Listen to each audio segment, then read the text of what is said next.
Hello, welcome back to my channel. If you're new here, I'm obviously Taylor. It's been a minute since I did a little sit-down intro, but we're back from vacation. We have a lot of post-travel routine, just trying to get back into it basically. I literally had the best time on vacation. It was so sad coming back here. I swear the first 5 minutes back in America, actually the first day back here in New York was a mess.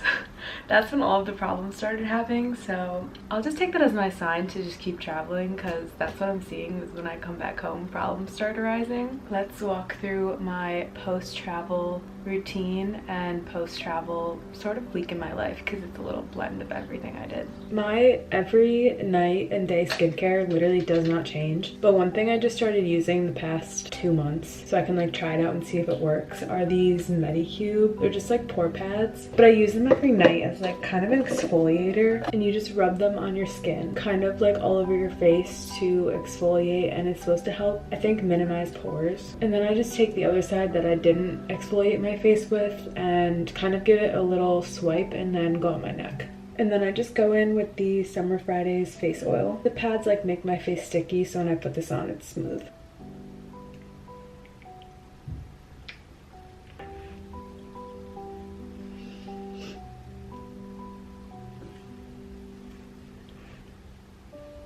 I always try to bring all of my products for my face onto my neck and hands, because why not? Most of the time when I do an everything shower, I use the Briogeo hair mask. And then while that's in, I hate walking around with wet hair. So I just do the rest of my shower routine while that's in my hair. I always dry brush every single night, but when I'm using the hair mask, I dry brush while that's waiting. Wash my face, wash my body, do all of that, and then rinse it out and condition. But my mind is so out of it, I think, because of all the travel and stuff, that I literally wash my hair not once but twice, because I normally wash, rinse, and repeat with body wash instead of shampoo. So I need to get it together quickly. I talked about this a little bit in my London vlog, but I loved the food. Obviously in Paris, I like the food too. Croissants are actually one of my favorite food. But one thing I was really excited to do when I came home was make homemade meals again. The food when we were away was definitely a lot higher quality, because I was eating so much more and so many different things that I'm not really used to eating, and still felt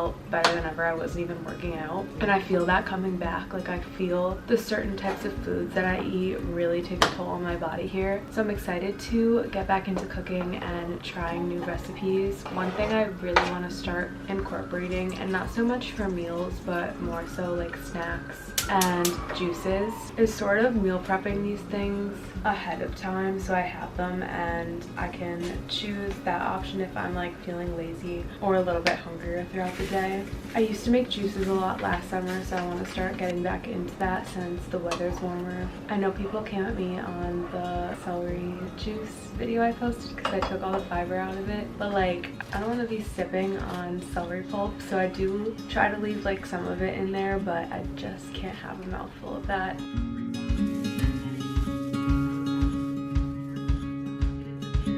It is all part of the process, and for you growing and showing yourself being this.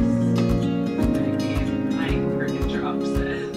I love this stuff because we're all such human, but our bodies are just trying to protect us at all times. So the more that we can just have the conversations with ourselves of it's okay.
I ordered some stuff from Skims when we got back from vacation because I literally realized that I only own 2 bras and they're from God knows how many years ago. So I needed to fix that, and then I just got a couple t-shirts, but I didn't like some of the stuff, so I have to return that, unfortunately.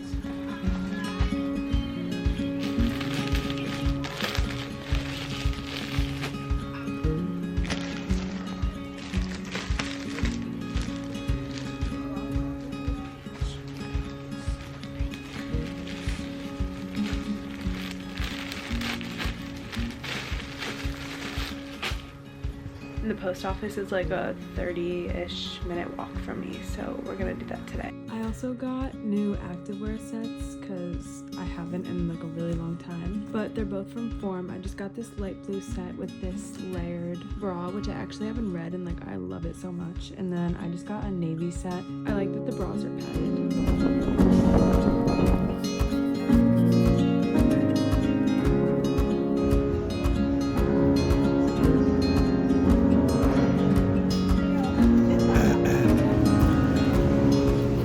Also, for the first time ever, went to Madison Square Garden and my first NBA game. I went to game 6 of the Knicks versus the Celtics. That was literally like one of the most fun things I've ever done. It was so fun. I didn't think I'd love it that much, but that was a really nice thing to like come back from and kind of ease back into everyday life, even though I don't do that every day. So did see Timothy Chalamet.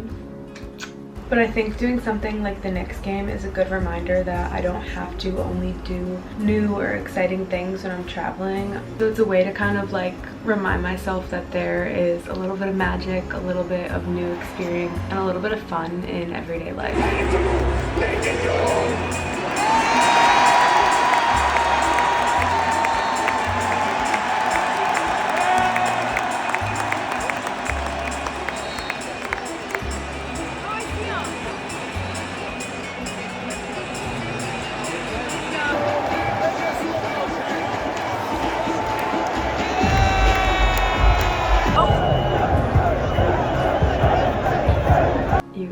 When we were in London, we were at a pub and I had like 2 drinks, and I saw that Form was doing a pop-up in New York, and I didn't even hesitate. I literally bought a ticket without even thinking. Best decision I've ever made in my entire life. You guys know how much I love Form. I post a lot about it on my Instagram more so. I've been using Form since college, which if you don't know what it is, it's just a workout platform by Sammy Clark. But I've been using it since college. Like, she literally transformed the way I think about exercise. I used to think about it like kind of as something I had to do, and more so for like the aesthetic look of my body, but she really turned it into something that I wake up and I'm excited to do it. I got to meet Sammy Clark, which is insane. I was like this, like I was shaking so bad because she is like my celebrity. Like, it was so cool to get to meet with her and talk to her in person. And I also met Sammy Spalter, who's the co-founder of Form. I follow her. Like, they are just such good role models to have in my life or in your life if you're looking for a change for the better. I got to do Sammy's strength workout with her, so it was like a workout class for the ticket, and then downstairs they have their shop, which I showed you. I got a couple things, but really it is like great quality, and you can feel in their energy that they care so much about what they're doing and about their audience, and it just shows in like the workouts, in the way that they show up. Literally their energy was like amazing. Like, I felt like I was in some sort of like calm aura. I don't know, it was just great. But that was like a highlight of my year.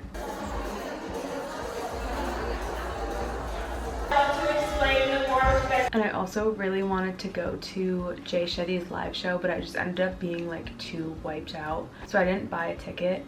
And I was kicking myself because he brought out Julia Fox, who I love, but instead they actually brought him to do a live recording of their podcast at the event. So I bought a ticket the morning of so I can like stay and watch it, and hearing him speak in person was like mesmerizing. It was so cool. I feel like the vibes in that whole event and with the people and the Sammys and Jay was just so calming, and something I really needed to experience for myself, because I feel like I run a little bit anxious sometimes, so being in their aura was like, I can't even speak words about it because it was just so great. I literally took notes in my notes app of everything Jay said. His outlooks and perspectives on life really helped me, and I just started getting into him like this year, because before that I kind of felt like, I don't know, I didn't love. Everything he said was so helpful for me, and it was just amazing to experience in person. A round of applause. Yes. Do I know how this will change my life? And what skill do I need to learn in order to be ready for that? So if you keep asking yourself, is now the right time to start a business?